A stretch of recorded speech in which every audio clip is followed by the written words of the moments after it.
Assalamualaikum warahmatullahi wabarakatuh. Salah satu tujuan dari perjalanan Nabi Muhammad SAW adalah agar beliau menyaksikan secara langsung tanda-tanda kemuliaan Tuhan, kekuasaan dan kasih sayangnya terhadap semua makhluk. Peristiwa ini disampaikan dalam Al-Quran. Maha suci Allah, yang telah membawa hambanya pada suatu malam dari Masjidil Al-Haram ke Masjidil Al-Aqsa, yang telah kami anugerahi keberkahan di sekitarnya, agar kami tunjukkan kepadanya dari tanda-tanda keagungan kami. Sungguh Dia Maha mendengar lagi Maha mengetahui. Surah Al-Isra ayat ke-1. Semua yang Allah kehendaki pasti memiliki hikmah di baliknya. Apalagi peristiwa mulia Isra Miraj, momen yang dirayakan setiap tanggal 27 Rajab ini, memiliki sejumlah hikmah. Berikut adalah 8 hikmah di balik peristiwa Isra Miraj. Pertama, tingginya derajat ketaatan. Dalam surah Al-Isra, ayat 1 yang menceritakan peristiwa Isra Miraj, kata yang dipakai untuk menyebut Nabi Muhammad SAW adalah Abdun, yang artinya hamba. Ini menunjukkan, hamba yang benar-benar taat kepada Allah, mendapat derajat sangat tinggi di sisinya. Penyebutan kata Abdun yang ditujukan untuk Nabi Muhammad SAW tidak hanya ada dalam surah ini saja, dalam surah lain seperti Al-Baqarah ayat 23 dan Al-Jin ayat 19 juga sama. Kedua, persiapan dakwah yang kuat. Sebelum peristiwa Isra Miraj, orang-orang yang Nabi sayangi dan mendukung misi dakwahnya sepenuh hati bergantian wafat. Di sisi lain, penekanan kaum Quraisy semakin keras. Ujian beruntun yang Allah lakukan ini, agar Nabi benar-benar kuat dalam berdakwah.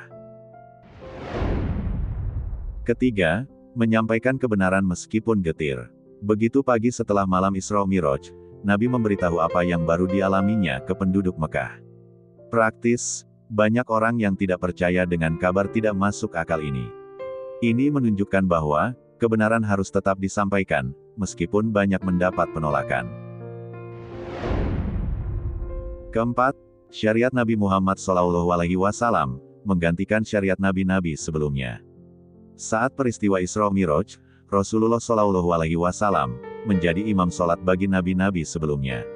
Ini memberikan bukti bahwa mereka patuh dan mengikuti risalah Nabi Muhammad SAW, sekaligus menjadi isyarat bahwa syariatnya telah menggantikan syariat nabi-nabi sebelumnya. Kelima, keistimewaan Masjidil Aqsa bagi umat Muslim. Dalam perjalanan Isra, masjid yang berada di Palestina itu menjadi tempat tujuan Nabi, sebelum akhirnya berangkat ke Sidratul Muntaha. Ini merupakan indikasi betapa mulianya masjid tersebut. Bahkan, masjid ini pernah menjadi kiblat sholat, sebelum akhirnya berubah ke Ka'bah. Pahala sholat Baitul Maqdis atau di Masjid Al-Aqsa, juga 500 kali lipat dibanding masjid biasa. Keenam, Islam merupakan agama yang suci. Ketika Nabi Muhammad SAW diberi pilihan, antara air susu dan khomer saat Miraj, Nabi lebih memilih susu. Kemudian malaikat Jibril alaihi salam berkata, "Engkau telah diberi hadiah kesucian." Ini sebagai isyarat bahwa, Islam adalah agama suci atau fitrah. Ketujuh, pentingnya persoalan sholat. Malam Isra Miraj merupakan waktu disyariatkannya sholat 5 waktu secara langsung, tanpa melalui perantara malaikat Jibril, sebagaimana syariat-syariat lainnya. Ini menunjukkan, betapa sholat memiliki kedudukan sangat penting bagi umat Islam. Kedelapan, memantapkan Nabi Muhammad SAW. Sebelum Miraj, Rasulullah hanya mendengar info terkait surga, neraka, dan hal-hal gaib lainnya melalui wahyu. Ini namanya ilmu yakin, Nabi mengimaninya, tapi belum melihat langsung. Ketika Miraj, Rasulullah SAW melihat langsung, dengan mata mulia beliau sendiri. Ini namanya, Ainul Yakin. Ketika seseorang sudah sampai pada Ainul Yakin, maka kemantapan atas apa yang diyakininya akan semakin kuat. Wallahu a'lam.